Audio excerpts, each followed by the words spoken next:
Magandang araw! Magluluto naman ako ngayon ng zucchini with egg.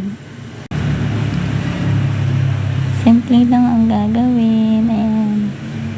Ilagyan ko ng asin.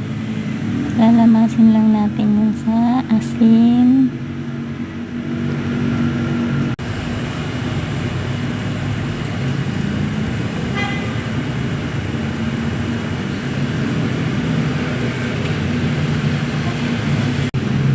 Tigaan.